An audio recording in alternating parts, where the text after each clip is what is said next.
Sigmund Freud moved into this house, 19 Burggasse, Vienna, in 1890. Hitler came to power in Berlin, and there were bonfires of books written by Freud and other psychoanalysts. In 1938, the Nazis walked into Vienna to be welcomed by throngs shouting Heil Hitler. Gangs of SA roamed the streets, terrorizing at will. Anti-Semitism was an official government policy. In 1938, the swastika went up over the door of 19 Burggasse, and a gang of thugs invaded the apartment of Sigmund Freud. Mrs. Freud offered them the household money, but it wasn't enough.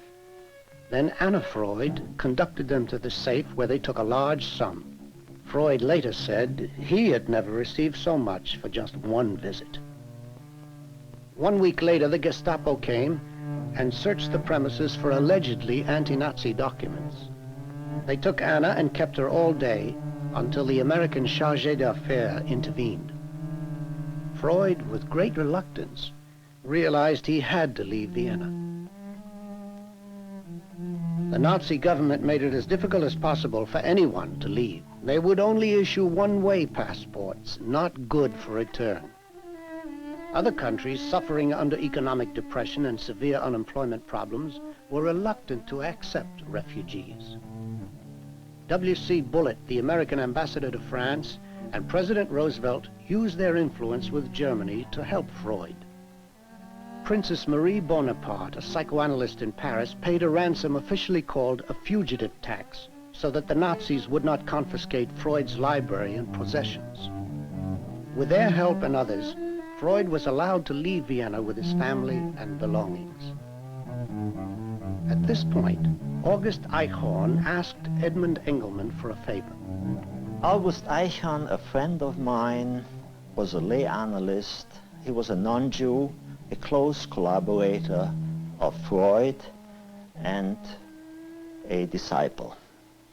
He wrote a book, Wayward Youth, which is a classic.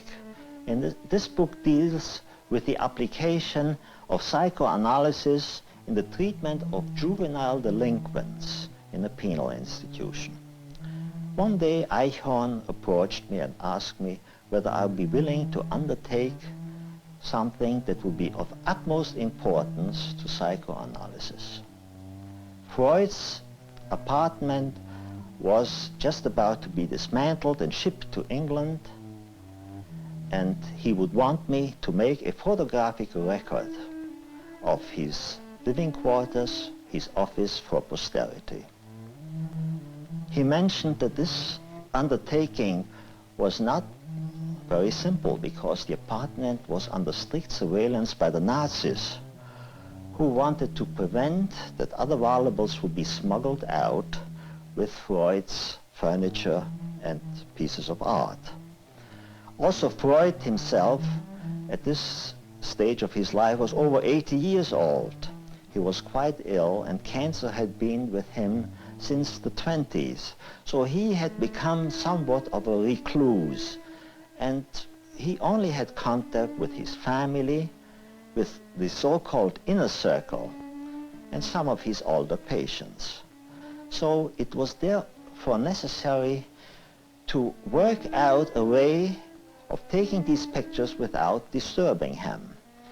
Freud had his set routine every day, and Eichhorn drew a map, a floor plan of the apartment, and we devised a plan how to proceed with taking pictures without disturbing him.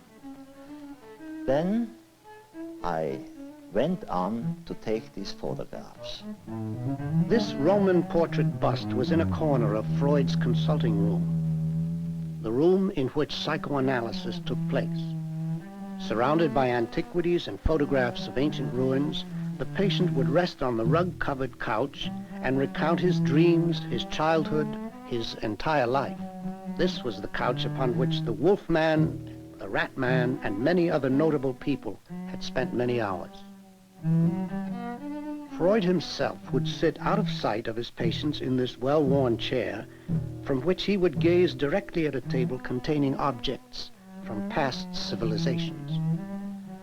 Statuettes that were Egyptian, Etruscan, Assyrian, Roman. Statuettes that Freud had found in the antique shops of Vienna. Freud had started collecting antiquities before 1900 and would make periodic visits to dealers in Vienna or any city he was visiting. He collected antiquities of all kinds: urns, stone reliefs, sarcophagus lids, but mostly Egyptian figures. They were displayed all around the room, on the walls, on tables, in cabinets, on top of cabinets. They all had one thing in common. They were of apparent great age and had come from remote places. They were objects that were connected directly to burial or had been buried by some natural upheaval. And almost all had been unearthed by digging into the ruins of the past. It was a process that Freud used as an analogy to his own work. He wrote that his role resembles to a great extent an archaeologist's excavation of some dwelling place that had been destroyed and buried. On the wall near the foot of the couch was a reproduction of the Pompeian relief Gradiva, which was the subject of a story about which Freud wrote an essay delving into the unconscious and its relationship to creativity. Adjoining it was an engraving of Oedipus and the Sphinx. Above the couch was a color lithograph of the colossal statues at Abu Simbel. There was virtually no contemporary artwork or even landscapes on the walls or around the room. Freud's interest was in antiquities and not necessarily art. Although such antique collecting was not uncommon among doctors in Vienna of his time, his collection is remarkable for its size and better than average quality. At times he would use some of these ancient objects to elucidate his system of dream symbols. In 1899, in a letter to a friend, he wrote of his predilection for the prehistoric in all its human forms. And later on he wrote that the glimpses of ancient cultures had been an unsurpassable comfort to him. Stepping through the door to Freud's study, we find more antiquities among shelves and shelves of books. This was the room that contained his library, in which he would write his own books. At this time he was writing Moses and Monotheism, and perhaps he would occasionally gaze out of this window into the courtyard. Freud's library contained, among its many volumes, complete collections of Shakespeare, Goethe, Hawthorne, Gogol, Dostoevsky, Poe, Mark Twain, Greek tragedy, and many books on archaeology. He once said that he had read more archaeology than psychology. Situated between Freud's chair and the chair of a visitor was this little group of figures, which served as a kind of visual buffer between Freud and his visitor. This Coptic head, Egyptian sarcophagus, and Buddhas was situated on a table behind the visitor's chair.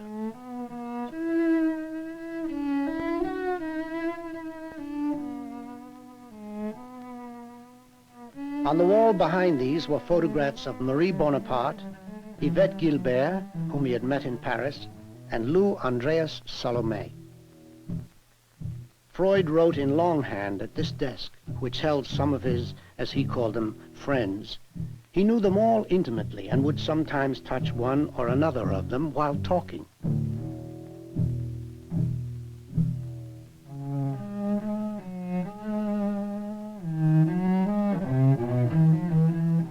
It was in these two rooms that Freud discovered and wrote of the major theories of psychoanalysis.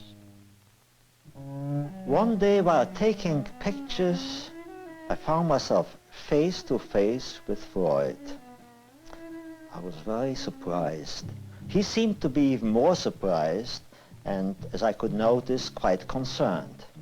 Fortunately, Eichhorn was nearby, and he stepped in and he explained the purpose of my mission.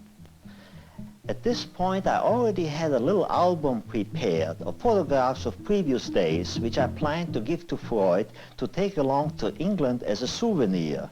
So I gave it to Freud. Freud looked through the album, started to smile, was very pleased, and readily consented to pose for my photographs and even gave me permission to take his pictures while he was working. After a few days, he brought one of these pictures back with an inscription for me, which reads, literally translated from German, "Heartfelt thanks to the artist Freud, 1938.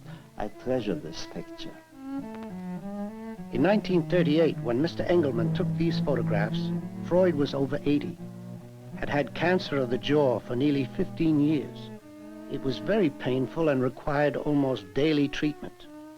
This was done in this little room just off the consulting room. Freud's personal physician or his daughter Anna would attend to the always troublesome wound. Anna Freud, by this time in her 40s, unmarried, was a practicing lay analyst and the only one of Freud's 5 children who still lived at home. Her room was simply furnished and featured this large portrait of her father. The living quarters of the Freud family were adjacent to the offices and faced directly onto Bergasse Street. However, they had very little else in common with the offices. Here there were no walls and cabinets covered with antiquities. Rather, the cabinets contained mementos of a more personal nature.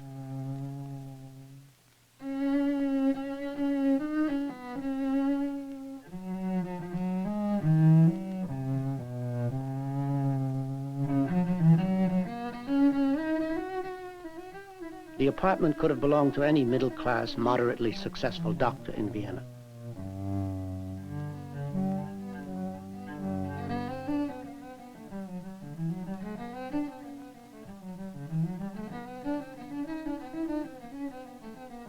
Here, in these rooms with flowers and pictures of children, there was no indication of an interest in archaeology or psychology, and certainly not an indication of an interest in the human unconscious and the problems of sexual repression.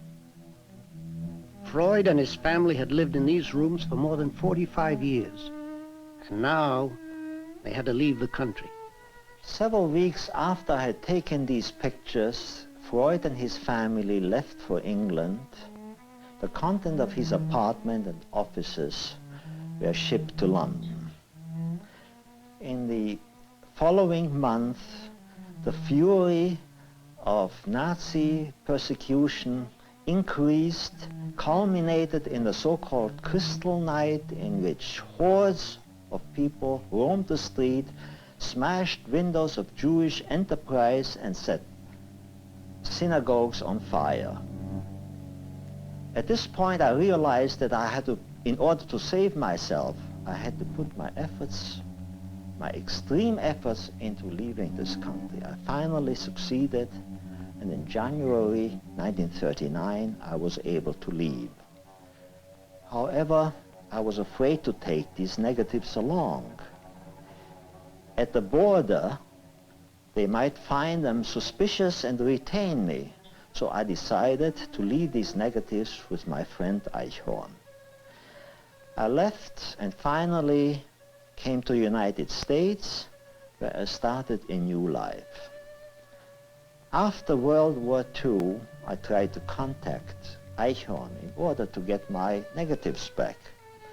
He was not at the same address, and it was quite difficult to locate a person in the confusion after the war. Finally, when I was able to locate his new address, I had to learn that he had died. Consequently, my efforts and my search led to success, and I learned that Anna Freud had my negatives and finally handed them over to me in London. At this occasion, I was able to visit 20 Marisfield Gardens, where Freud had spent the last year in his life, where I could see that beautiful art again that I had photographed about 15 years ago. Near these beloved antiquities, Freud died in London in September 1939, a little more than a year after having moved there. These objects are still in the possession of the Freud family in London. But the look and feeling of the rooms in which Freud lived and worked for more than 40 years exists only in these photographs. The Austrian government has made a museum for Freud in his old quarters in 19 Bergasse, but the furniture and antiquities are not there.